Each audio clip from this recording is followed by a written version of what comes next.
হৃদয়ের দুয়ার খোলো, ওই যে কীর্তনের আখরে আছে না, রাসলীলায় যখন কীর্তন হয় দেখবেন রাসলীলার একটা আখর আছে, বাজে খোল বাজে খোল, আছে একটা আখর, খোল বলে খোল খোল, হৃদয়ের দুয়ার খোল। এটা রাসলীলায় খোলো করো তাল গোড়া সুমেলো করিয়া, ওইখানে আখরটা আছে। যে খোল শব্দটার অর্থ কি? একদিকে খোল মানে খোলস, একটা খোলসকে বলে খোল, সেই অর্থে এই খোলটা ব্যবহার হচ্ছে। ভেতরে বায়ু ভরা আছে, চারিদিকে যেন একটা খোলস, মাটির খোলস, তার উপরে চামড়া দিয়ে সাজানো শ্রীখোল। তাহলে খোল মানে একদিকে যেমন খোলস, তেমনি আবার খোল যদি আপনি ক্রিয়াপদে প্রয়োগ করেন, ক্রিয়া, ওটা তো নাউন ফর্ম, একটা গ্রামারের তো বিভিন্ন নাম আছে, একটা নাউন, একটা ভার্ব, অ্যাডজেক্টিভ। তাহলে খোল মানে যদি খোলা খোলস হয় তাহলে সেটা নাউন ফর্ম, কিন্তু যখনই খোল ভার্বে চলে এলেন, ক্রিয়াপদ, অমনি তার মানে হচ্ছে বন্ধ থাকলে সেটা খুলে দাও। তাহলে খোল বলে খোল খোল, কি খুলতে বলছে না, হৃদয়ের দুয়ার খোল, হৃদয়ের দুয়ার খোল, দেখ তোর সোনার মানুষ বসে আছে, হৃদয়ের দুয়ার খোল, তোর মনের মানুষ বসে আছে, হৃদয়ের দুয়ার খোল। তাই আজকে খুলে মেলে দিয়েছে, এবার সাউন্ডটা শোনা যাচ্ছে, পেছনে শোনা যাচ্ছে না বলছে, পেছনের জন্য তুমি উপরের গুলো মানে চোং একটু বাড়িয়ে দাও, তাহলে পেছনের লোকেও শুনতে পারবে। জয় গুরু। এইবার মনিটর তোমার দিলেও হবে, না দিলেও হবে, এই যে আওয়াজ আছে আমাদের হয়ে যাচ্ছে। তাহলে যে কথা বলছিলাম, দক্ষিণ 24 পরগনায় এত কীর্তনের আসর হয় যে অন্য জেলায় এত কীর্তনের আসর হয় না। কিন্তু একটা সমস্যার ব্যাপার হচ্ছে, দক্ষিণ 24 পরগনায় মূল কীর্তন একটু কম পরিবেশিত হয়। এইটা একটা দুঃখের জায়গা, কারণ কীর্তনের নামে উৎসব হচ্ছে, অথচ সেইখানে সারাদিন যে গান বাজনা চলছে, সেই গান বাজনার মধ্যে বিশুদ্ধ কীর্তন সংখ্যায় বেশি থাকে না। মানে যারা গান গাইছেন তারা হয়তো ঠিক ঠিক পরিবেশন করতে পারছেন না, কিংবা যারা শুনছেন তাদের শোনার মধ্যেও হয়তো বিশুদ্ধ কীর্তন শোনার জন্য আগ্রহ তৈরি হচ্ছে না। এই দুটোই কারণ হতে পারে, কিন্তু হচ্ছে ব্যাপারটা। সেই জন্য আমি সকলের কাছেই প্রার্থনা করব যে কীর্তন গান বাঙালি জাতির অত্যন্ত মূল্যবান এক সম্পদ। ও মায়েরা, আমাদের সোনার বাংলায় কোথাও কিন্তু সোনার খনি নেই, সোনার বাংলায় কোথাও সোনার খনি নেই, কিন্তু সোনার বাংলায় এমন একটা নদী আছে যে নদীর জলে সোনা পাওয়া যায়। শুনেছেন সেটার নাম? এমন একটা নদী আছে পশ্চিমবঙ্গের এবং ঝাড়খণ্ডের বর্ডারে, যে নদীর মধ্যে সোনার টুকরো পাওয়া যায়। সেই নদীটার নাম হচ্ছে সুবর্ণরেখা।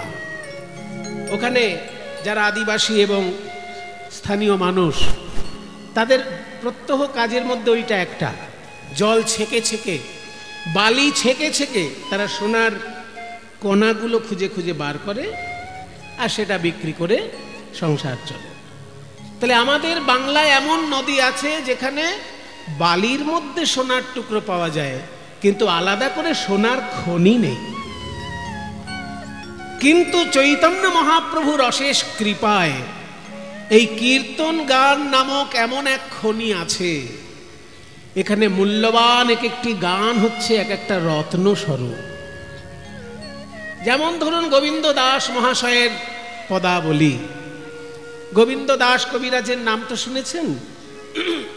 সেই যে ভক্ত রঘুনন্দন যে গ্রামে থাকতেন, বর্ধমান জেলার কাটোয়ার কাছে শ্রীখণ্ড গ্রাম, যার হাতের নাড়ু গোপীনাথ খেয়েছিলেন, সেই শ্রীখণ্ড গ্রামে জন্মগ্রহণ করেছিলেন মধ্যযুগের সর্বশ্রেষ্ঠ পদকর্তা গোবিন্দ দাস মহাশয়।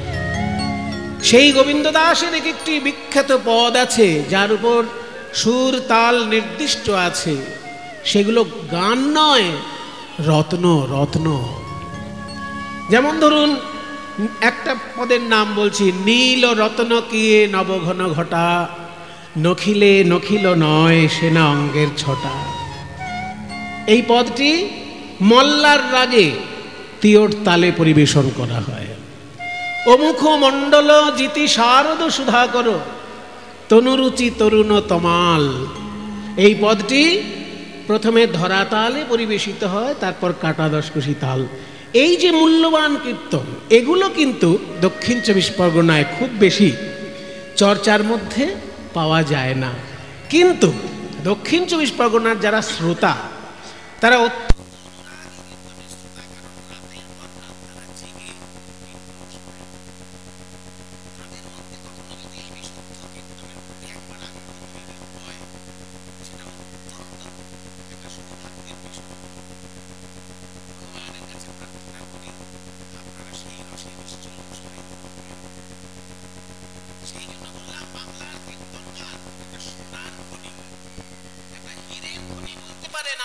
সোনার খনি বাংলায় নেই, কয়লার খনি কয়েকটা আছে। আপনি রানীগঞ্জ থেকে শুরু করে একদম আসানসোল ঝাড়খণ্ড পর্যন্ত ওই লাইনটায় যদি যান, পরপর কয়লার খনি পাবেন, কিন্তু সোনার খনি বাংলায় নেই। এই কীর্তন গানই হচ্ছে সেই সোনার খনি, সেই হিরে জহরতের খনি, যেখানে গোবিন্দ দাসের পদাবলী, চণ্ডীদাসের পদাবলী, বিদ্যাপতির পদাবলী, জ্ঞানদাস, উদ্ধব দাস, এনাদের পদাবলী এক একটা রত্ন স্বরূপ। এই কীর্তন গানকে যদি কেউ ভালোবাসতে চায়, তার 5টা জিনিস সন্ধান করতে হবে। কীর্তনকে ভালোবাসি মানে শুধু কীর্তন শুনতে বসি আর গায়ক আগড়ুম বাগড়ুম সাপ ব্যাং যা বলে যায় তাই শুনে একবারে হজম করতে থাকে আর হরিবোল বলে হাত তুলে দিই, এটা কিন্তু কীর্তনকে ভালোবাসার কোনো লক্ষণ নয়। এটা একটা হুজুক বলতে পারেন। কীর্তনের হুজুকে ভিড় করলাম আর যে গায়ক যা খুশি বুঝিয়ে দিল, আমি তাতেই হাত তুলে হরিবোল বলে দিলাম, এটা আপনার একটা হুজুক হতে পারে, কিন্তু কীর্তনের প্রতি এটা আগ্রহ বলা যাবে না। হুজুকে মাতবেন না। কীর্তনকে যদি ভালোবাসতে চান, তাহলে 5টা জিনিসের আপনার সন্ধান করতে হবে। 1, বৈষ্ণব পদাবলী সাহিত্য। কোন কোন পদকর্তা কি কি পদ লিখেছেন তার একটা খোঁজ খবর রাখা। আমি জানি সাধারণ মানুষের অত সময় নেই, সারাদিন তারা হাড় ভাঙা পরিশ্রম করেন, কখন অত পদ পদাবলীর খবর রাখবেন। আমি বলি কি, আজকাল সব জিনিস হাতের মুঠোয় এসে গেছে।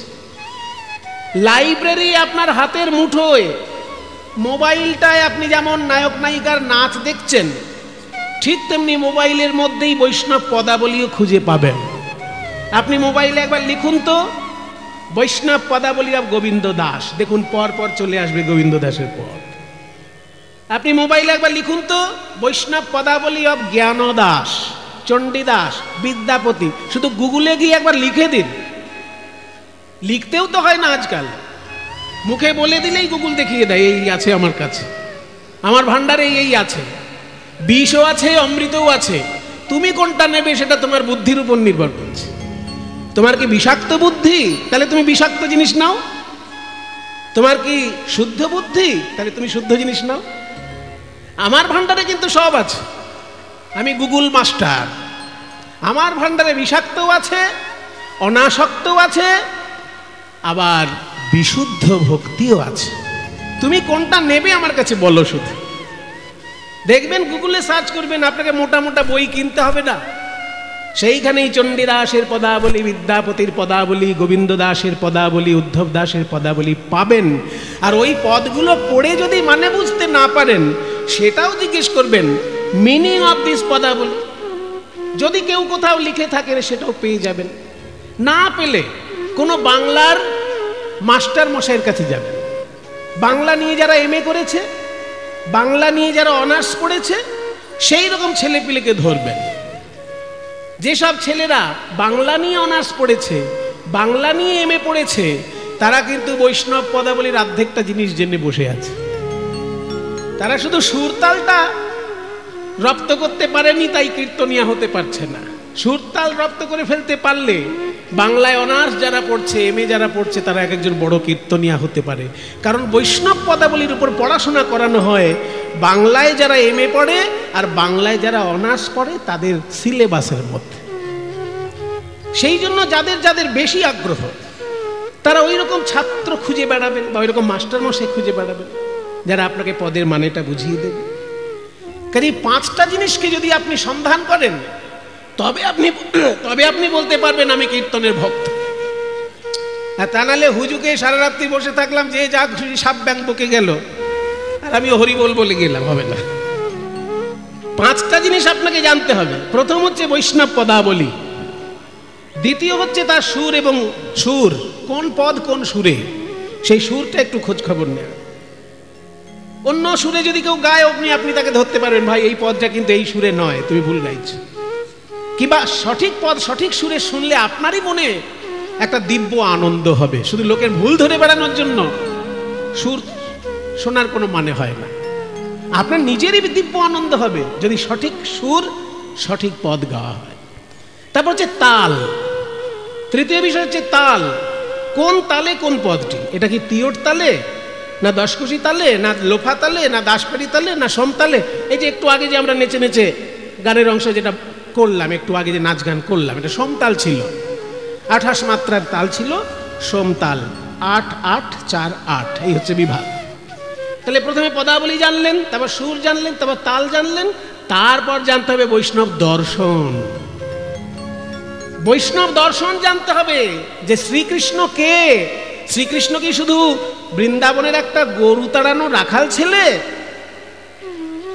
তাহলে তো ব্রহ্ম সংহিতায় ব্রহ্মা প্রথমেই বলে দিতেন কৃষ্ণ রাখাল, কই তো বলেননি তো। তিনি ব্রহ্ম সংহিতার প্রথম শ্লোকে কি বললেন? ঈশ্বর পরম কৃষ্ণ সচ্চিদানন্দ বিগ্রহ। কৃষ্ণের পরিচয়টা কি? তিনি সেজে আছেন রাখাল, কিন্তু আসলে তিনি ঈশ্বর পরম কৃষ্ণ। মনে করুন ভারতের রাষ্ট্রপতি যিনি, তার ইচ্ছে হলো আমি একটু নাটকে চাকরের অভিনয় করব। তাহলে রাষ্ট্রপতি যদি কখনো চাকর সেজে অভিনয় করেন, তাতে কি তার মান সম্মান কমে গেল? বরং লোকে বলবে রাষ্ট্রপতি আমাদের কত সংস্কৃতি প্রেমী, দেখো নিজে অভিনয় করছে নাটকে, নাটকে উৎসাহ দেওয়ার জন্য নিজে অভিনয় করছে। ঠিক তেমনি আমাদেরকে লীলা অমৃতে বাঁচিয়ে রাখার জন্য ভগবান রাখাল ছেলে সেজে লীলা করছেন। তিনি দেখতে রাখাল, আসলে তিনি ঈশ্বর পরম, ঈশ্বর পরম কৃষ্ণ সচ্চিদানন্দ বিগ্রহ অনাদিরাদি গোবিন্দ সর্বকারণ কারণ। এক্ষণে উচ্চারণ করা হলো সম্পূর্ণ শ্লোকটা। ব্রহ্মা বেশ কয়েকটি শ্লোক লিখেছেন কৃষ্ণকে নিয়ে, আর সেই গ্রন্থটির নাম হচ্ছে ব্রহ্ম সংহিতা। এই গ্রন্থটি এতটাই মূল্যবান গ্রন্থ যে চৈতন্য মহাপ্রভু দক্ষিণ ভারতে ভ্রমণ করতে গিয়ে এই গ্রন্থটি লিখিয়ে নিয়ে এসেছিলেন। আমাদের বাংলায় এই গ্রন্থ পাওয়া যেত না। তখনকার দিনে পূর্ব ভারতে এই বইটাই পাওয়া যেত না। কি বাংলা, উড়িষ্যা, আসাম, বিহার, গোটাটাই তো পূর্ব ভারত। এই এত বড় অঞ্চলে তখন এই গ্রন্থটি পাওয়া যেত না, দক্ষিণ ভারতে প্রচলিত ছিল। চৈতন্য মহাপ্রভু যখন দক্ষিণ ভারতে ভ্রমণে যান, তখন তার সামনে কেউ একজন এই গ্রন্থটি পড়ছিলেন। মহাপ্রভুর এত ভালো লেগে গেল যে পুরো বইটা একদম লিখিয়ে, তখনকার দিনে তো জেরক্স মেশিন ছিল না, জেরক্স প্রিন্টার এসব তো ছিল না, তাহলে একটু সুবিধে হতো। তখনকার দিনে বই থেকে নকল করতে গেলে একজনকে লিখে নকল করতে হতো। তাই সেই বইটা মহাপ্রভু লিখিয়ে নকল করে তবে আমাদের দেশে এনেছিলেন। দুটো বই এনেছিলেন, একটা হচ্ছে ব্রহ্ম সংহিতা, আর একটা হচ্ছে কি, কোন গ্রন্থ কে বলতে পারে? আর একটা কোন বই এনেছিলেন মহাপ্রভু দক্ষিণ ভারত থেকে বাংলার জন্য? যারা ভোজন রসিক হয় তারা শুধু নিজেরা খায় না, অন্যকে খাবারের ব্যবস্থা করে। মনে করুন আপনি যখন বিয়ে বাড়িতে খেতে বসেছেন, এমন একটা সন্দেশ আপনার পাতে এসে পড়লো, সেই সন্দেশটা বাড়িতে আপনার ছেলের ভালো লাগে, ছেলে বাড়িতে আছে, বিয়ে বাড়িতে আসতে পারেনি, তখন আপনি লুকিয়ে লুকিয়ে বলবেন না যে ভাই ওই সন্দেশ আর একটা আমাকে দাও তো, আমি ব্যাগের মধ্যে নিয়ে যাব। আপনি লাজ লজ্জার মাথা খেয়ে ছেলের জন্য তখন একটা সন্দেশ চেয়ে নেবেন। কারোর কাছে চাওয়াটা লজ্জার ব্যাপার, কিন্তু তখন আপনার লজ্জা মাথায় থাকবে না, ছেলের মুখটা মনে পড়বে যে আমাকে এত সুন্দর একটা সন্দেশ দিয়েছে, এই সন্দেশটা তো আমার ছেলের প্রিয়, ছেলে তো বাড়িতে আছে। তখন দেখবেন মা লাজ লজ্জার মাথা খেয়ে বলবে যে ভাই ওই সন্দেশ থাকলে আরেকটা আমাকে দাও তো। ব্যাগের মধ্যে ঢুকিয়ে নিয়ে মা ছেলের জন্য নিয়ে আসবে। ঠিক তেমনি ভাবে মহাপ্রভু দক্ষিণ ভারতে এই গ্রন্থটি যখন পড়তে শুনলেন, তার এত ভালো লাগলো যে নকল করিয়ে নিয়ে আমাদের জন্য নিয়ে এসেছিলেন এই গ্রন্থটি, এই ব্রহ্মসংহিতা। আরেকটি হচ্ছে, আমি আশা করছিলাম কারোর কাছে নামটা শুনতে পাবো, কিন্তু শুনতে পাচ্ছি না যখন আমাকেই বলতে হবে। তার লীলা কিন্তু আপনারা সবাই জানেন, তার পালা সবাই জানেন, কারণ আপনারা দক্ষিণ 24 পরগনার মানুষ, প্রচুর গান শোনেন। তার পালাটা আপনাদের মুখস্থ, কিন্তু লোকটির নামও এখন বলতে পারছেন না, তার বইটার নামও বলতে পারছেন না। বলুন তো কোন মহাপুরুষ বাইজির প্রেমে পড়ে বাইজিকে ভালোবেসে গৃহত্যাগ করে বৃন্দাবনে গেছিল? এই তো কতজন একসঙ্গে উত্তর দিলেন, খুব ভালো লাগলো। আপনারা যদি কোনো পালা শোনেন, এত মন প্রাণ দিয়ে শোনেন যে আপনাদের ঘটনাটা পুরো ছবির মতন মনে থাকে, এই তার প্রমাণ। যার নাম আপনারা বললেন সেই বিল্লমঙ্গল ঠাকুর, যে বাইজিকে ভালোবেসেছিল সেই বাইজির নাম চিন্তামণি। ওই চিন্তামণিকে ভালোবেসে বিল্লমঙ্গল ঠাকুর পরবর্তীকালে তার এত বৈরাগ্য উদয় হয়, গৃহত্যাগ করে বৃন্দাবনে আসেন। সেই বিল্লমঙ্গলের লেখা যে বইটা, সেই বইটাও মহাপ্রভু দক্ষিণ ভারত থেকে এনেছিলেন আমাদের জন্য। সেই বিল্লমঙ্গলের লিখিত গ্রন্থটির নাম হলো শ্রীকৃষ্ণ কর্ণামৃতম। শ্রীকৃষ্ণ কর্ণামৃতম এই বইটাও মহাপ্রভুর এত ভালো লেগেছিল যে বইটি মহাপ্রভু নকল করে আমাদের এনেছিলেন। তাহলে ব্রহ্মসংহিতা থেকে একটা শ্লোক যেমন শোনালাম, তেমনি কৃষ্ণ কর্ণামৃত থেকেও একটা শ্লোক শোনাই। মধুরং মধুরং বপুরস্য বিভো, মধুরং মধুরং বদনং মধুরং মধুরং মধুরং বপুরস্য বিভো, মধুরম মধুরম বদনম মধুরং মধুরং বপুরস্য বিভো, মধুরং মধুরং বদনং মধুরং মধুরং মধুরং বপুরস্য বিভো, মধুরম মধুরম বদনম মধুরম মধুগন্ধি মৃদুস্মিতমেতদহো, মধুগন্ধি মৃদুস্মিত এতদহো, মধুগন্ধি মৃদুস্মিতমেতদহো, মধুগন্ধি মৃদুস্মিত এতদহো, মধুরং মধুরং মধুরং মধুরং মধুরম মধুরম মধুরম মধুরং মধুরং বপুরস্য বিভো, মধুরং মধুরম বদনম মধুরম মধুরম মধুরম বপুরস্য বিভো, মধুরম মধুরম বদনম। তাহলে মা জননী যারা আছেন তাদের মুখস্থ থাকবে তো? এখানে মা জননীদের দেখে আমার খুব ভালো লেগেছে। এত সুন্দর একটা মাতৃমণ্ডলী এখানে ভক্তি যাজন করছেন, জয় নিতাই মাতৃসংঘ। আমার খুব ভালো লেগেছে মায়েদের এই যে এত উৎসাহ নিয়ে সকলে মিলে এক মন এক প্রাণ হয়ে এত বড় একটা কীর্তনের ব্যবস্থা করেছেন। সমস্ত মাতৃমণ্ডলীর চরণে আমার প্রণাম জানাই। তাছাড়াও যত ভক্তবৃন্দ আছেন সবার চরণে আমার প্রণাম জানাই। তাহলে মুখস্থ করে নিন দুটো জিনিস, যে মহাপ্রভু বাঙালি, যেমন মায়েরা বিয়ে বাড়ি থেকে ছেলের প্রিয় জিনিস লজ্জা ত্যাগ করে দরকার হলে চেয়ে নিয়ে আসে, ছেলের যদি সেটা ভালো মঙ্গলের জন্য হয়। ঠিক তেমনি দক্ষিণ ভারতে যখন মহাপ্রভু গেছিলেন আমাদের জন্য দুটো বই এনেছিলেন।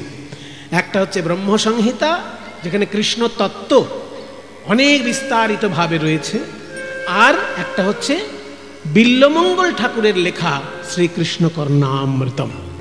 কাজে এইগুলো যদি খোঁজ খবর না নেন তাহলে শুধু কীর্তন ভালোবাসি বললে তো হবে না, এই সাহিত্যগুলোকে তো খোঁজ খবর নিতে হবে, যে মহাপ্রভু কোন কোন গ্রন্থ পাঠ করতেন, মহাপ্রভু কোন কোন বই ভালোবাসতেন।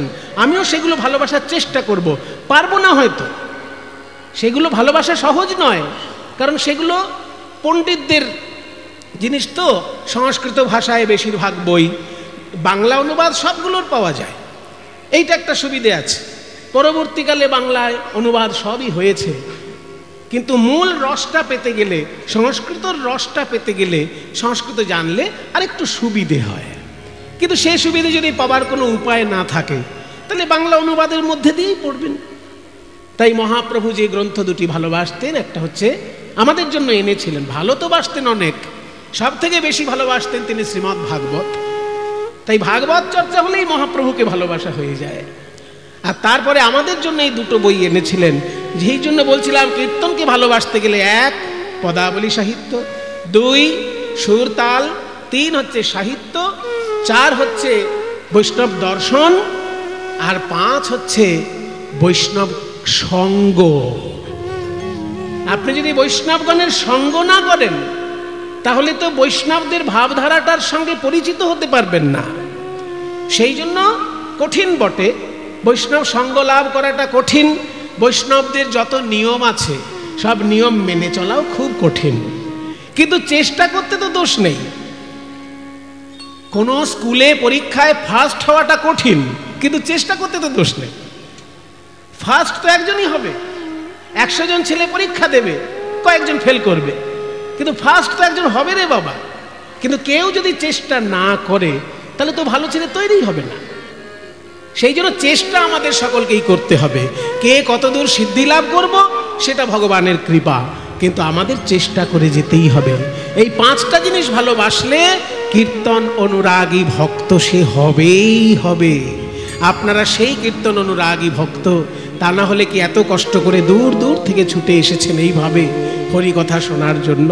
আজকে যে শ্লোকটি দিয়ে শুরু করলাম, ঈশ্বর পরম কৃষ্ণ, কৃষ্ণ হলেন পরম ঈশ্বর, সচ্চিদানন্দ বিগ্রহ, সৎ চিৎ আনন্দ, এই 3টে তত্ত্ব নিয়ে ঈশ্বর তৈরি হয়। সৎ মানে সত্তা, চিৎ মানে চৈতন্য, আর আনন্দ মানে নির্মল নির্ভেজাল সুখ।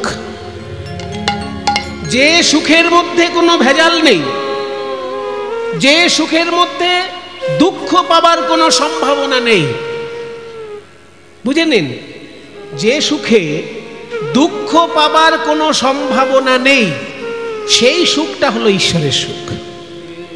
আমরা কোনো সুখ অনায়াসে পেয়ে যাই বা আয়াস করেও পেয়ে যাই, কিন্তু তাতে দুঃখ পাবার সম্ভাবনা থাকে।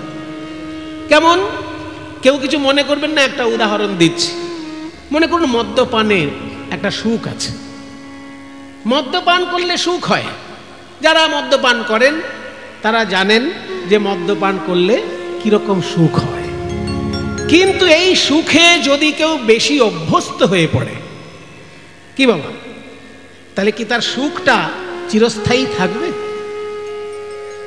মনে করুন মদ্যপানের একটা সুখ তো আছেই, তা নাহলে মানুষ হাড় ভাঙা পরিশ্রম করে মাথার ঘাম পায়ে ফেলে যে পয়সা আয় করছে সেই পয়সা দিয়ে জিনিসটা কিনবে কেন? অন্য কোনো জিনিস কিনতে অত ট্যাক্স দিতে হয় না মশাই, মদ কিনতে গেলে প্রচুর ট্যাক্স দিতে হয়। আপনি যদি 100 টাকার মদ কেনেন তো 50 টাকা ট্যাক্স আছে সেখানে। তাহলে মানুষ যে মাথার ঘাম পায়ে ফেলে পয়সা আয় করছে, সেই পয়সা খরচা করে যখন একটা পানীয় কিনছে, নিশ্চয়ই তাতে সে প্রচন্ড সুখ পাচ্ছে।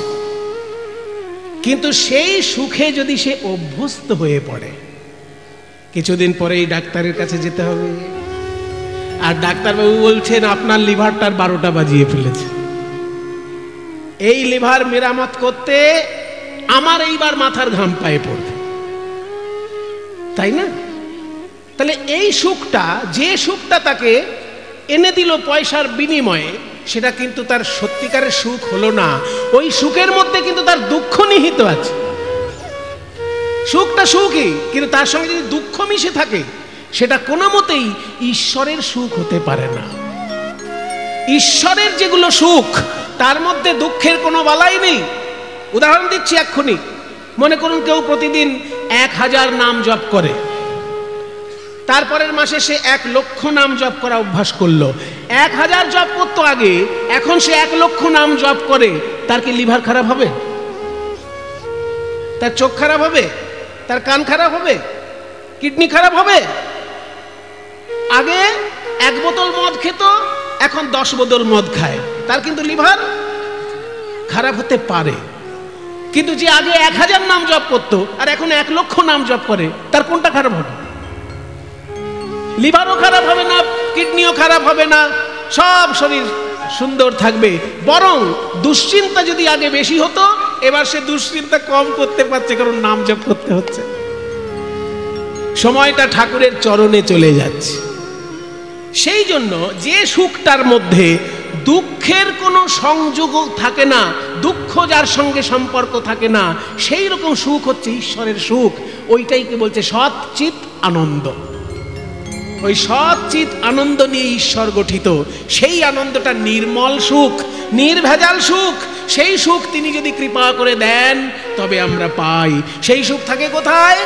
নাম জপে থাকে, ধ্যানের মধ্যে থাকে, কীর্তন গানে থাকে, ভাগবত পাঠে থাকে, গীতা পাঠে থাকে, তীর্থযাত্রায় থাকে, গুরু বৈষ্ণবের সেবায় থাকে। এই সব কাজগুলো করতে পারলে সেই নির্মল সুখের স্বাদ পাওয়া যায়। নিতাই গৌর প্রেমানন্দ হরি বল। তাই শাস্ত্র বলছে ঈশ্বর পরম কৃষ্ণ সচ্চিদানন্দ বিগ্রহ অনাদির আদি। গোবিন্দ নিজে হচ্ছেন অনাদি, তার কোনো আদি নেই, সেই জন্য তিনি অনাদি, অনাদি। আবার তিনি নিজে সমস্ত কিছুর আদি, তাই তিনি অনাদি কিন্তু সমস্ত কিছুর আদি। আদি মানে মূল, তার কোনো মূল নেই কিন্তু তিনি সমস্ত কিছুর মূল। ওই জন্য বলছে অনাদি আদি। তাহলে অনাদি আদি যদি আপনার রাদি কেন বলেন? অনাদি রাদি, আসলে ওই রটা হচ্ছে বিসর্গ। অনাদি এই বিসর্গটা রয়ে পরিণত হয়ে পরের আয়ের সঙ্গে যুক্ত হয়ে গেছে। সন্ধির ব্যাপার, ওগুলো গ্রামারের ব্যাপার। অনাদি আদি গোবিন্দ একসঙ্গে বলতে হবে। অনাদির আদি গোবিন্দ, তিনি নিজে অনাদি কিন্তু তিনি সমস্ত কিছুর আদি, তাই অনাদি আদি। আবার গোবিন্দ, গোবিন্দ শব্দের অর্থ কি? গো মানে গরু, বিন্দ মানে জানা। গরুর ভালো মন্দ যিনি জানেন, কিভাবে গরুকে ভালো রাখা যায়, কিভাবে গরুকে খুশি রাখা যায়। কারণ গরু অন্যান্য মানুষের কাছে কুকুর বিড়ালের মতো একটা পশু মাত্র, কিন্তু ভারতবর্ষের মুনি ঋষি বলেছেন তুমি যদি মানুষ হও, গরু তোমার কাছে মায়ের সমান। তুমি যদি বাঘ হও, মানুষ যদি না হও, তুমি যদি বাঘ হও, তাহলে হরিণও যা, ছাগলও যা, গরুও তাই, কারণ তার কাছে সেটা খাদ্য। তুমি যদি বাঘ হও, সিংহ হও, নেকড়ে বাঘ হও, কুমির হও, তোমার কাছে ছাগলও খাদ্য, হরিণও খাদ্য, তেমনি গরু একটা সামান্য পশু। কিন্তু তুমি যদি মানুষের মতো মানুষ হও, তাহলে গরু তোমার কাছে পূজনীয়। গরু তোমার মা। কেন না? গরুর দুধের মধ্যে যে পুষ্টিগুণ আছে, বিশ্ব ব্রহ্মাণ্ডে কোনো প্রাণীর মধ্যে সেই পুষ্টিগুণ নেই। এইটা আমার কথা নয়, বিজ্ঞানের ল্যাবরেটরিতে প্রমাণিত। এখানে যারা মাধ্যমিক পাশ করেছেন তারা জানেন যে মাধ্যমিকের স্ট্যান্ডার্ডে যখন লাইফ সায়েন্স পড়ানো হয়, ওই জীবন বিজ্ঞানের মধ্যে একটা প্রশ্ন থাকে যে সুষম আহার কাকে বলে। থাকে না? সুষম আহার ইংরেজিতে বলে ব্যালেন্সড ফুড। সুষম আহার কাকে বলে? না যে খাবারের মধ্যে খাদ্যের 6 রকমের গুণই বৈশিষ্ট্য বজায় থাকে। খাদ্য তো 6 রকমের, কি কি? মহা মুশকিল, আবার সেই মাধ্যমিকে গিয়ে বিজ্ঞান পড়তে হবে এখন। খাদ্য 6 রকমের বাবা ও মায়েরা জেনে রাখো। খাদ্য কিন্তু 6 রকম। বলে দূর, আমরা সারাদিন রান্না করি কত রকমের খাদ্য, ডাল ভাত পোস্ত পায়েস চাটনি শুক্তো আলু পটল আলু বেগুন আলু ফুলকপি কত রকমের আছে। আমরা হচ্ছে 6 রকম। বলে 6 রকম হচ্ছে মূল খাবার। আমরা যেগুলো বানাচ্ছি ওই 6টি খাবারের ভ্যারাইটি বানাচ্ছি। আমরা ওই খাবারগুলোর বৈচিত্র্য তৈরি করছি, কিন্তু মূল খাবার 6টি। কি কি? প্রথম হচ্ছে কার্বোহাইড্রেট। এই যে আপনারা ভাত খাচ্ছেন, রুটি খাচ্ছেন, চাউমিন খাচ্ছেন, তারপরে ময়দা খাচ্ছেন, এই সবগুলোই কিন্তু কার্বোহাইড্রেটের মধ্যে পড়ছে। কার্বোহাইড্রেট, ভাত রুটি এগুলো সব কার্বোহাইড্রেটের মধ্যে পড়ে। তারপর হচ্ছে প্রোটিন, কিছু কিছু খাবার প্রোটিন খাবার। তারপর হচ্ছে ভিটামিন, তারপর হচ্ছে ফ্যাট। ফ্যাট মানে তৈলাক্ত যেসব খাবার আমরা খাই। তাহলে কার্বোহাইড্রেট, প্রোটিন, ভিটামিন, ফ্যাট। আর একটা হচ্ছে খনিজ পদার্থ। যেমন ধরুন লোহার টুকরো খাদ্যের মধ্যে থাকে, খাদ্যের মধ্যে লোহার টুকরো মিশে থাকে। লোহার টুকরো মিশে থাকে বলে আমাদের রক্তটা ভালো করে তৈরি হয়। খাদ্যে যদি আয়রন কমে যায় তাহলে তার রক্ত কমে যায়। রক্ত তৈরি হতে আয়রন লাগে, সেই জন্য আয়রনটা খাদ্যের মধ্যেই থাকে। তাহলে carbohydrate, fat, vitamin, protein, mineral, খনিজ পদার্থকে বলে মিনারেল। আর একটা হচ্ছে ওয়াটার, জল। এই 6 রকমের খাবার হচ্ছে আমাদের প্রয়োজনীয় খাদ্য। একমাত্র 2টি খাবারের মধ্যে এই 6 রকমের খাবার ব্যালেন্স করা থাকে, সেটা একটা হচ্ছে আমিষ, একটা নিরামিষ। আমিষটা আমি কীর্তনের আসরে বলবো না, পার্সোনালি জানবেন বলে দেবো তখন, কিন্তু আমিষটা আমি কীর্তনের আসরে বলবো না। নিরামিষ সুষম আহারের মধ্যে একমাত্র আহার পৃথিবীর মধ্যে গরুর দুধ।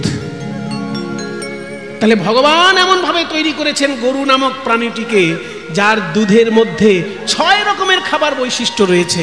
কিছুই যদি কেউ না খায়, 1 গ্লাস গরুর দুধ খেয়ে থাকলে সে বেঁচে থাকবে, মরে যাবে না, কারণ 6 রকমের খাবার গুণ ওই গরুর দুধের মধ্যে রয়েছে। মায়ের কাছে আমরা ছোটবেলায় দুধ খাই, আজীবন মায়ের কাছে দুধ খাওয়া যায় না। তাই মায়ের বিকল্প যদি কেউ বিশ্ব ব্রহ্মাণ্ডে থাকে, সে হচ্ছে গরু। কারণ তার দুধের মধ্যেই একমাত্র দুধ তো সবারই আছে, ছাগলেরও দুধ আছে, তারপরে হরিণেরও দুধ আছে, বাঘেরও দুধ আছে, কিন্তু পুষ্টিগুণ, খাদ্যগুণ, 6 রকমের খাদ্যগুণ কোন দুধ? বিজ্ঞানীগণ প্রমাণ করেছেন, আমি আপনি নয়, বিজ্ঞানী বলছে বিশ্ব ব্রহ্মাণ্ডে একমাত্র গরুর মধ্যে 6 রকমের খাদ্যগুণ গরুর দুধে পাওয়া যায়। তাই মা তোমার কাছে প্রথম পূজনীয়, মায়ের বিকল্প হিসেবেই গরু পূজনীয়। সেই জন্য গরুর ভালো মন্দ গোবিন্দ জানেন বলে গোবিন্দের নাম গোবিন্দ। গো মানে গরু, বিন্দ মানে জানা। এবার গো শব্দটার তাত্ত্বিক অর্থ আছে। গো মানে শুধু গরু না, গো মানে আবার ইন্দ্রিয়, গো মানে পৃথিবী। এই পৃথিবীর সুখ দুঃখের খবর যিনি জানেন তিনি গোবিন্দ। আমাদের সমস্ত ইন্দ্রিয়ের যিনি অধীশ্বর তিনি গোবিন্দ। এগুলো তাত্ত্বিক অর্থ। কাজে গোবিন্দ মানে গরুকে যে ভালো করে জানে। ঈশ্বর পরম কৃষ্ণ সচ্চিদানন্দ বিগ্রহ অনাদির আদি গোবিন্দ। তিনি কে না সর্বকারণ কারণম, সমস্ত কারণের কারণ তিনি। নিতাই গৌর প্রেমানন্দে হরিব।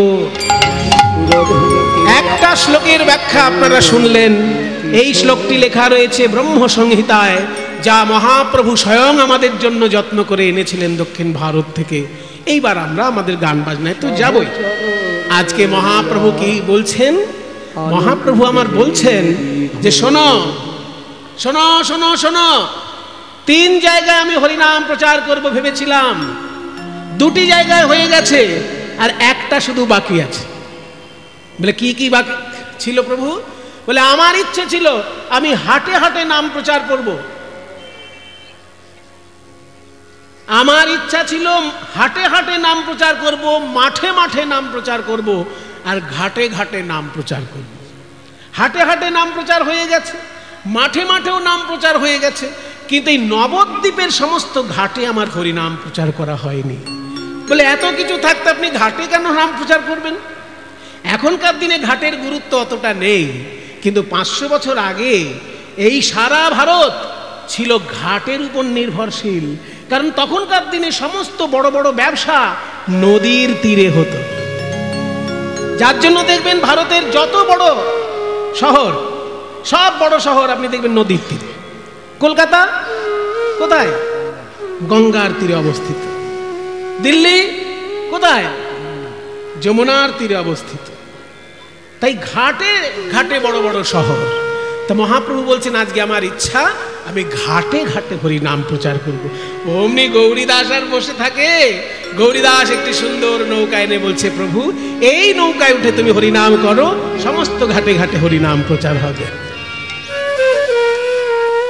তাই আজকে মহাপ্রভু কি করলেন? সুরধুনী তীরে যাইয়া নবীন নাবিক হইয়া, আমার সুরধুনী তীরে যাইয়া নবীন নাবিক হইয়া, সুরধুনী তীরে যাইয়া নবীন নাবিক হইয়া।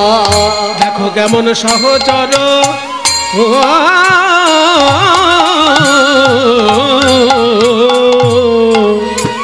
সহচর মেলিয়া খেলায় গো, ওই সহচর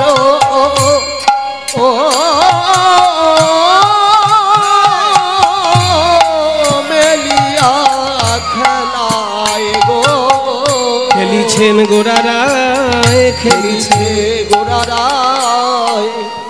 একটু আগে আমি আপনাদেরকে বলেছি যারা কীর্তন ভালোবাসেন তারা কীর্তনের সুর তালেরও খবর নেবেন।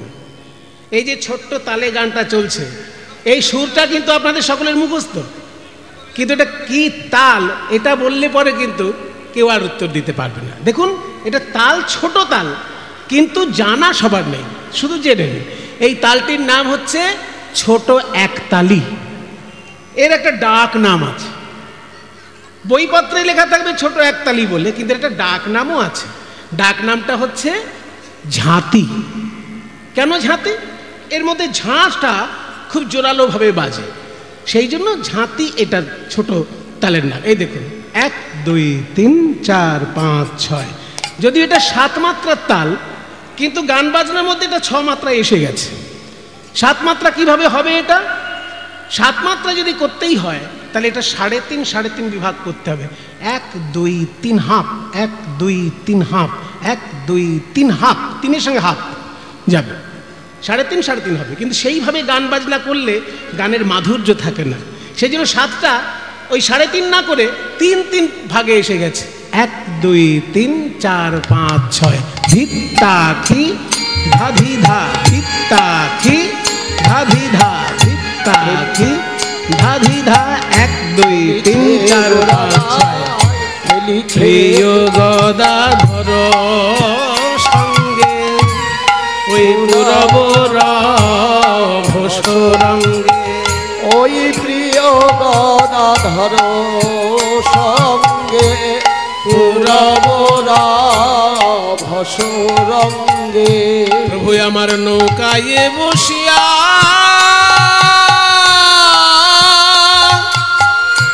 বসিয়া বসিয়া করে কেলি, নৌকায় বসিয়া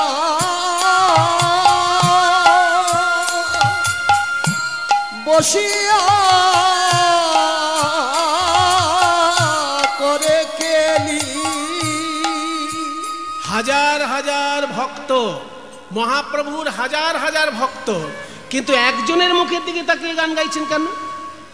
কে সেই ভাগ্যবান যার মুখের দিকে তাকিয়ে মহাপ্রভু গান গাইছেন? মনে করুন এত লোক আপনারা কীর্তন শুনছেন, এবার আমি কারোর দিকে না তাকিয়ে যদি একজনের মুখের দিকে তাকিয়ে আগাগোড়া কীর্তন গাই, তবে বিরক্ত হবেন না আপনারা? এই ভাই আমরা বসে আছি, আমাদের দিকে দেখছো না কেন? ওই কি আছে ওর মুখে? কি মধু? মধু আছে মুখে? তাহলে আমি যদি কারোর দিকে না তাকিয়ে একজনের মুখের দিকে তাকিয়ে গান করি বিরক্ত হবে। আজকে এত লোক নৌকায়, মহাপ্রভু কারোর দিকে না তাকিয়ে একজনের মুখের দিকে তাকাচ্ছেন কেন? কে সেই ভাগ্যবান? বলছে ইনি কে জানো? ইনি পূর্বজন্মে স্বয়ং রাধা রানী, রাধা গোবিন্দের মিলিত তনু হলেন চৈতন্য মহাপ্রভু। কিন্তু সেই রাধা গোবিন্দের মিলিত তনুটি কেমন দেখাবে সেইটা দেখার জন্য স্বয়ং রাধারানী আবার কলিযুগে গদাধর রূপে জন্মগ্রহণ করেছেন। সেই জন্য মহাপ্রভু যেহেতু আজকে তার ভিতরে কৃষ্ণ ভাব জাগ্রত হয়েছে, তাই গদাধরের মুখের দিকে তাকিয়ে তিনি গান গাইছেন। নৌকায় বসিয়া করে কেলি, নৌকায় বসিয়া করে কেলি। সবার কাছে ঘোষণা করা হচ্ছে, শোনো শোনো শোনো, আজকে চৈতন্য মহাপ্রভুর নৌকায় যারা বসে হরিনাম গাইবে তাদের কাউকে এক পয়সাও দিতে হবে না।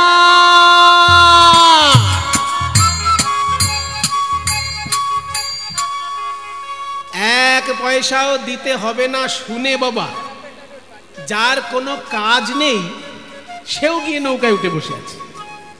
মনে করুন হঠাৎ যদি পশ্চিমবঙ্গ সরকার বলে যে যারা যারা দক্ষিণ 24 পরগনা থেকে কলকাতায় যাবে তাদের কাউকে টিকিট কাটতে হবে না, তখন কলকাতায় আর সর্ষে ফেলার জায়গা হবে? তিল ফেলার জায়গা হবে? এত মানুষে ঠাসাঠাসি হয়ে যাবে। বিনা পয়সা যেহেতু ট্রেনে বাসে যাওয়া যাবে, চল কিছুই না হলে হাওড়ার ব্রিজটা দেখে আসি, এই ভেবে বিনা পয়সার খবর হলে পরে দেখবেন সেখানে কাতারে কাতারে মানুষ এসে যায়। তো যখনই কেউ ঘোষণা করেছে মহাপ্রভুর আজকে নৌকায় যারা হরিনাম করবে তাদের পয়সা লাগবে না, ও যার কাজ নেই সেও গিয়ে নৌকার উপর বসে আছে, একটু গঙ্গার হাওয়া তো খাওয়া যাবে। কিন্তু বাবা 100 লোকের নৌকায় যদি 200 লোক উঠে পড়ে, সেই নৌকা যেমন টলমল করে, মহাপ্রভুর ওই নৌকা টলমল করতে লাগলো। আর এমন সময় ঝোড়ো হাওয়া দিতে লাগলো। একে নৌকা টলমল করছে, আবার ঝোড়ো হাওয়া ডুবু ডুবু করে না, তার সঙ্গে বহায়ে বিষমবাণ। ডুবু ডুবু করে না, বহায়ে বিষমবাণ। তাই দেখি হাসে গোরা মনমালি গো, দেখি হাসে গোরা বনমালী।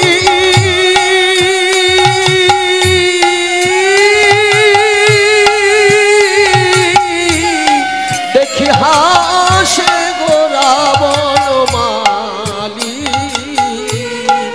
দেখি হাসে গোরা বনমালী।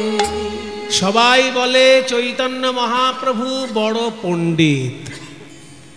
সত্যিই তো চৈতন্য মহাপ্রভু এত সুন্দর ছাত্রদেরকে পড়াতেন যে সেই সময় অন্যান্য মাস্টার মশাইদের কাছ থেকে সবাই চৈতন্য মহাপ্রভুর কাছে ছুটে আসতো পড়ার জন্য। কিন্তু সেই চৈতন্য মহাপ্রভু আজকে নৌকার উপর উঠে হাসছেন, লোকের প্রাণ সংশয়। আর সেই সময় মহাপ্রভু হাসছেন, এটা কি ভালো দেখাচ্ছে? মনে করুন যে জীবনে হরিনাম করে না, সে ওই নৌকায় বসেছে, এবার যখন দেখছে জল উঠে আসছে নৌকার উপর, তখন তার অবস্থাটা কেমন? সাঁতার জানে না আর জীবনে হরিনামও বলে না, এবার দেখছে নৌকায় জল উঠে আসছে, তার অবস্থাটা কি এখন? হরিবল হরিবল হরিবল হরিবল হরিবল হরিবল। মানে জীবনে যে হরিবল বলে না, আজকে ভয়ে পড়ে সেও হরিবল বলছে। মহাপ্রভু আজকে হাসছেন, কিন্তু হাসলে কি হবে? নিত্যানন্দ ধমক দিয়ে বললেন, এই ভাই নিমাই, তোকে লোকে পণ্ডিত বলে আর আমাকে লোকে পাগল বলে, কিন্তু এই কি পণ্ডিতের লক্ষণ?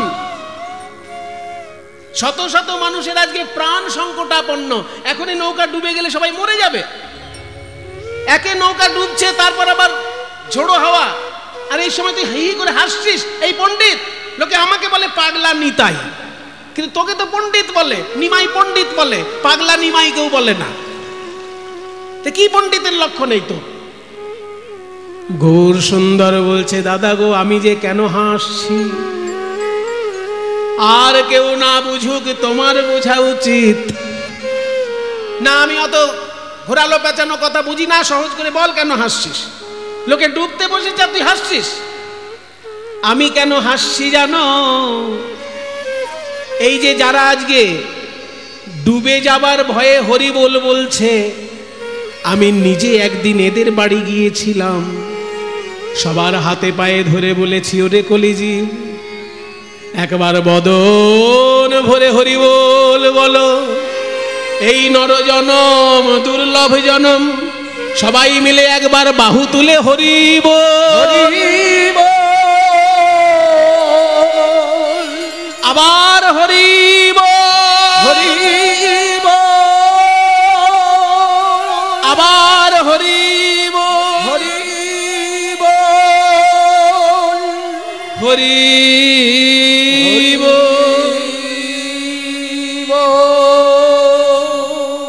মায়েরা আপনারা হলেন ভক্ত মানুষ। আমি 3 বার বললাম বাহু তুলে হরি বল বলো, আপনারা 3 বারই বাহু তুলে হরি বল বললেন। যারা বললেন তারা কিন্তু কেউ বলেননি একবার তো বলেছে, আবার কি দরকার, 3 বারই কিন্তু বলেছে। কিন্তু চৈতন্য মহাপ্রভু তাদেরকে আরো বুঝাতে লাগলেন, তারা তবু বলেন।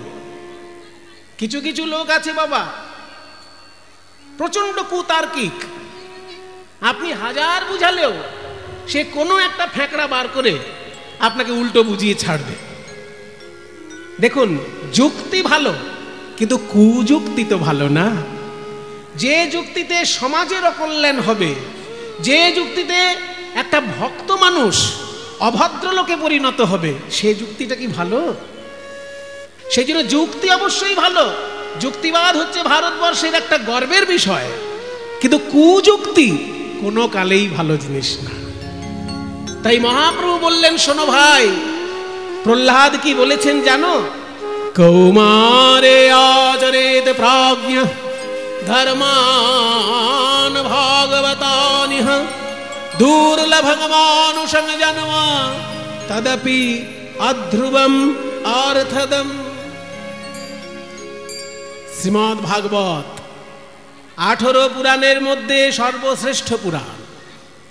সেই শ্রীমদ্ ভাগবতে এই শ্লোকটি বলছেন প্রহ্লাদ। কি বলছেন? যে কৌমারে আচরেত প্রাজ্ঞ।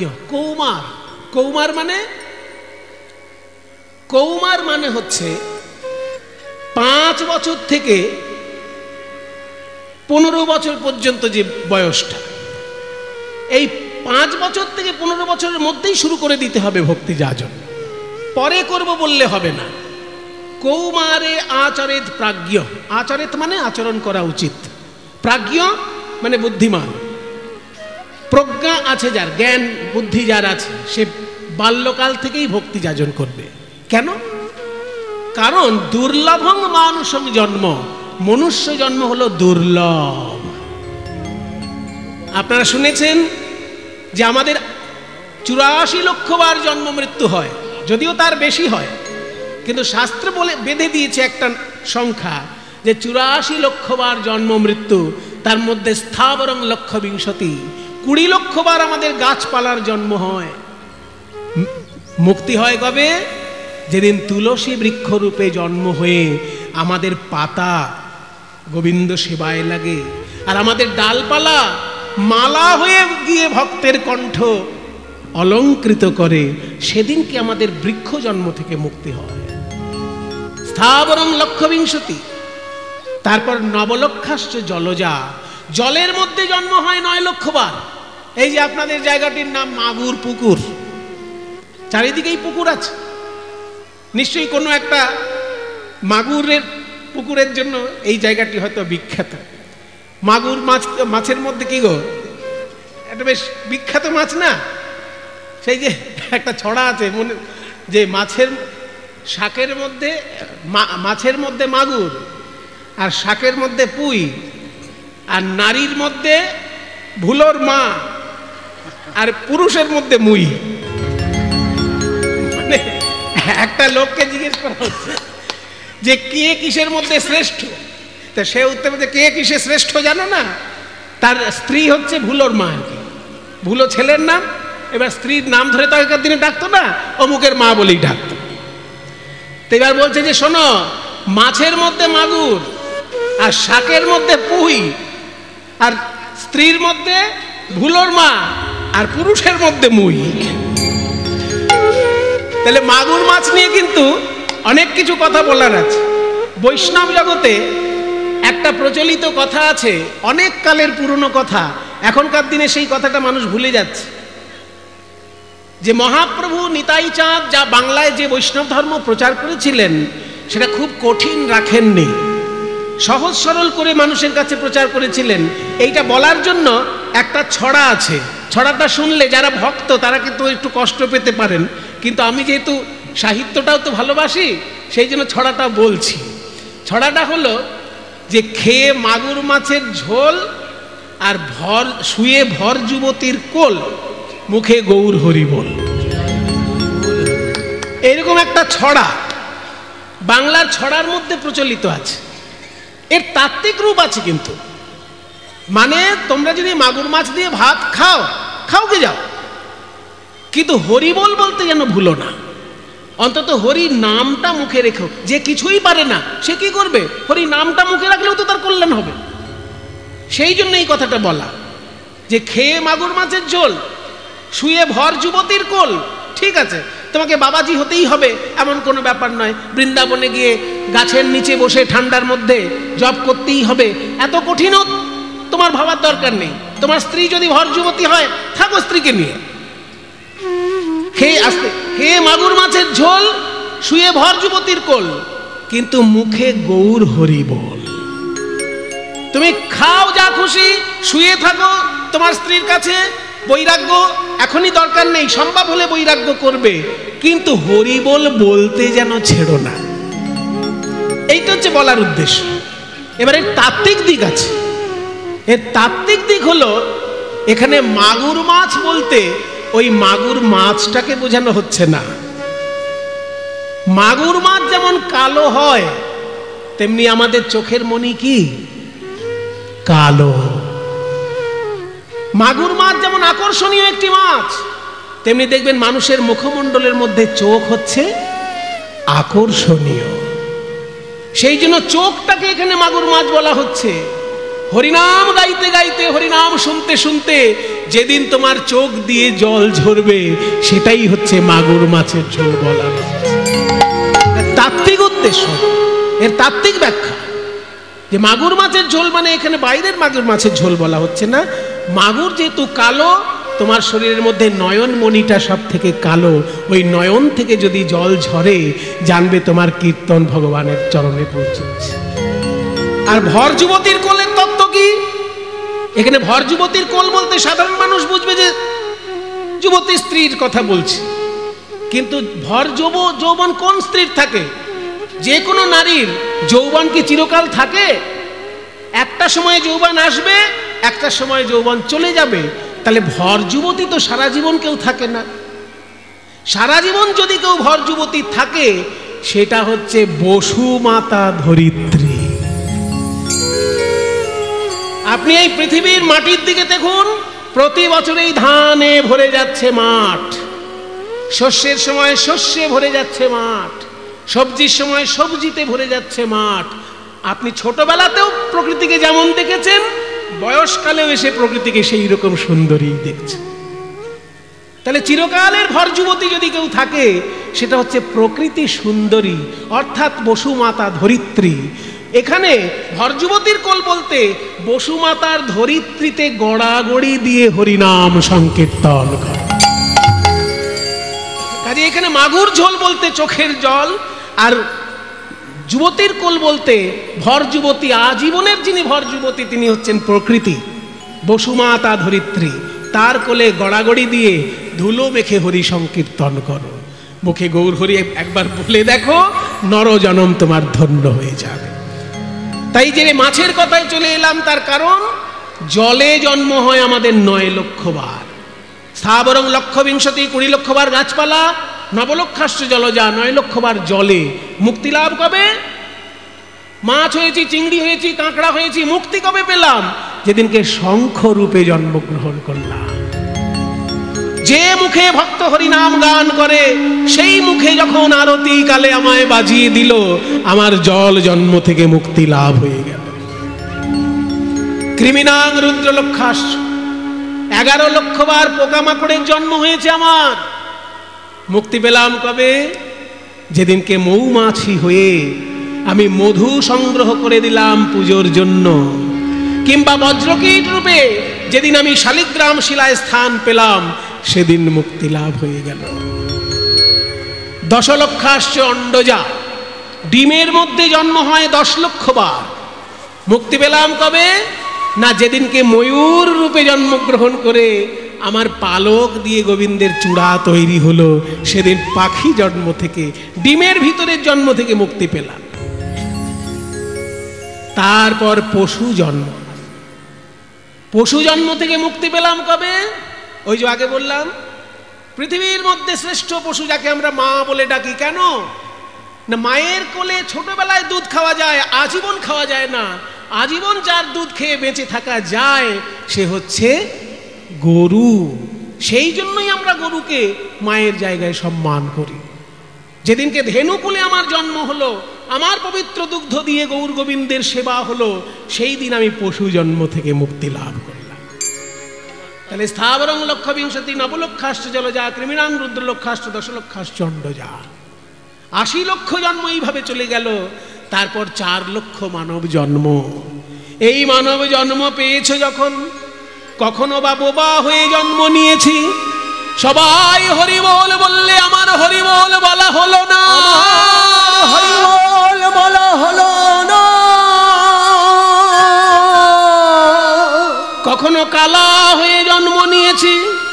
সবাই মধুর হরিনাম শুনতে পেল, কিন্তু আমার তো শোনা হলো না, হলো না। তাই এমন পূর্ণ সুস্থ মানব দেহ পেয়েছো, তাও ভারতবর্ষে, যেখানে হাজার হাজার বছর ধরে বড় বড় মুনির এসে এসে আমাদেরকে তত্ত্বজ্ঞান দিয়েছে। ও মায়েরা, আমি ভারতবর্ষে জন্মেছি বলে বুদ্ধদেবের বাণী শুনতে পাই, আমি ভারতবর্ষে জন্মেছি বলে মহাবীরের বাণী শুনতে পাই, আমি ভারতবর্ষে জন্মেছি বলে বেদব্যাস, বাল্মীকি, রবীন্দ্রনাথের বাণী শুনতে পাই। যদি আমার জন্মটা আফ্রিকায় হতো, আমি কাউকে ছোট করছি না, মানুষ মাত্রই ভালো, কিন্তু আমার জন্মটা যদি ওই জঙ্গলের, আফ্রিকার কোনো জঙ্গলে হতো, বাঘের সঙ্গে লড়াই করতে করতে ওই বড় বড় অজগর, কি জানো নাম, অ্যানাকোন্ডা, অ্যানাকোন্ডার সঙ্গে লড়াই করতে করতে জীবন কেটে যেত, বেদব্যাসের বাণী কানে আসতো না বুদ্ধদেবের বাণী কানে আসতো? এই ভারতবর্ষের পবিত্র মাটিতে তোমার জন্ম হয়েছে, তাই তুমি বেদব্যাস, বাল্মীকি, সপ্তঋষি, সপ্তঋষির নাম কি? ও মায়েরা, সপ্তঋষির নাম কি? বলে বাবা বারবার শুনি আর বারবার ভুলে যাই, তুই পারলে আরেকবার বলো, জিজ্ঞেস করো না, তাই না? প্রতিদিন এই নামগুলো স্মরণ করতে হয় বাবা। যাদের জন্য আমরা বেঁচে আছি, আমাদের আসল সম্পদই তো মুনি ঋষি। সপ্তঋষির নাম হচ্ছে মরীচি, অত্রি, অঙ্গিরা, পুলস্ত, পুলহ, ক্রতু এবং বশিষ্ঠ। এই 7 জন ঋষির পবিত্র বাণী আমাদেরকে বাঁচিয়ে রেখেছে। যদি মনে করুন আমি ওই রকম জঙ্গলের কোনো দেশে বা মরুভূমির কোনো দেশে জন্ম নিতাম, সাহারা মরুভূমি, বিশাল মরুভূমি, সাহারা মরুভূমি, সেখানেও তো মানুষ জন্মাচ্ছে, তো সেখানে যদি জন্মাতাম, শুধু জল কোথায় আছে, জল কোথায় আছে, এই ভেবে ভেবে জীবন কেটে যেত। বেদব্যাস, বাল্মীকি, সপ্তঋষি, রবীন্দ্রনাথ, নজরুল ইসলাম, এদের বাণী কোনোদিন শুনতে পেতাম না। এই সোনার ভারতবর্ষে জন্মেছি বলে এই মহাপুরুষদের বাণী পেয়েছি। তাই 84 লক্ষ জন্মের মধ্যে যখন কোনো জন্মে হয়তো মুখ ছিল না, হরিবোল বলতে পারিনি, কান ছিল না, কান থাকলেও শুনতে পারিনি, হরিনাম শুনতে পারিনি, পূর্ণ সুস্থ মানব দেহ যখন পেয়েছো ভাই সোনার ভারতে, বদন ভরে 2টি বাহু তুলে নিতাই গৌর হরিবোল বলো। এই কথা বলেছেন প্রহ্লাদ, যে কৌমারে আচরেত প্রাজ্ঞ ধর্মান ভাগবতানি দুর্লভং মানুষং জন্ম। মনুষ্য জন্ম দুর্লভ। কেন না মানুষ হবার আগে ৮০ লক্ষ জন্ম পেরিয়ে আসতে হয়। গাছপালা কীট পতঙ্গ পশু পাখি ৮০ লক্ষ জন্ম পেরিয়ে তবে মনুষ্য জন্ম। সেই জন্য দুর্লভ মানুষ জন্ম, কিন্তু তথাপি অধ্রুবম, তার উপর আবার অনিশ্চিত। অধ্রুবম মানে অনিশ্চিত, কে কখন মরে যাবে কেউ জানে না, তাই অনিশ্চিত। কিন্তু অর্থদম, পরমার্থ যদি পেতে হয় এই মনুষ্য জন্মেই পরমার্থ পাওয়া যায়, অন্য জন্মে পরমার্থ পাওয়া সহজ নয়। এই যে আপনারা হাজার হাজার মানুষ বসে কষ্ট করে কীর্তন শুনছেন, এই আশেপাশে যদি একটা গরু থাকে, সে কিন্তু ভাববে যে কখন একটা পাতা পাবো, কিছু একটা খাবার পাবো। যদি আশেপাশে কোনো একটা কুকুর থাকে, সে কিন্তু ভাবে কখন একটা খাবার পাবো। এই হরিনামে কি অমৃত দেওয়া হচ্ছে তাতে কিন্তু তাদের কোনো বোঝার ক্ষমতা নেই। তবে হ্যাঁ, ভগবানের নাম তাদের কানে যাচ্ছে, এতে তাদের জীবন ধন্য হচ্ছে বটে, কিন্তু লীলারসের আস্বাদন, হরি সংকীর্তনের আস্বাদন যেটা আপনারা পাচ্ছেন, সেটা কি ওই পশু পাখি পেতে পাচ্ছে? সেই জন্য বলা হলো মনুষ্য জন্ম অর্থদম, মানে পরমার্থ সাধন একমাত্র মনুষ্য জন্মে হয় ভাই। তাই হরি বল বলো। প্রহ্লাদের এই বাণী আমি বলেছি মানুষের কাছে কাছে, তবু অনেকে আছে যারা হরি বল বলেনি। তাই আমি তাদেরকে সকলকে হরিনাম বলাবো বলেই এই নৌকার মধ্যে এক জায়গায় করেছি। আমি জানি ১০০ লোকের নৌকায় যদি ২০০ লোক উঠে পড়ে, নৌকার তো ডুবু ডুবু হবেই। আর সেই ডুবু ডুবু নৌকা দেখে যদি কেউ ভয়েতেও হরি বল বলে, তার মনুষ্য জন্ম সার্থক হয়ে যাবে। আর সেটাই ঘটেছে। যারা জীবনে হরি বল বলেনি, ওই দেখো নৌকায় জল উঠে যাচ্ছে বলে সেও হরি বল হরি বল হরি বল হরি বল, ভয়েতে হরি বল বলছে। আমার তাই হাসি পেয়েছে, এরা প্রাণের ভয়ে হরি বলছে, তাই হাসি পেয়েছে। এরা প্রাণের ভয়ে হরি বলছে, তাই হাসি পেয়েছে। এরা প্রাণের ভয়ে হরি বলছে, যেদিন পায়ে ধরেছি কেউ বলে নাই। প্রাণের ভয়ে হরি বলছে, ধরেছি কেউ বলে না, প্রাণের ভয়ে হরি বলছে, পায়ে ধরেছি কেউ বলে না, ভয়ে হরি বলছে, পায়ে ধরেছি কেউ বলে না, প্রাণের ভয়ে হরি বলছে, ধরেছি কেউ বলে না। হাসি পেয়েছে, দেখি হাসে গোরা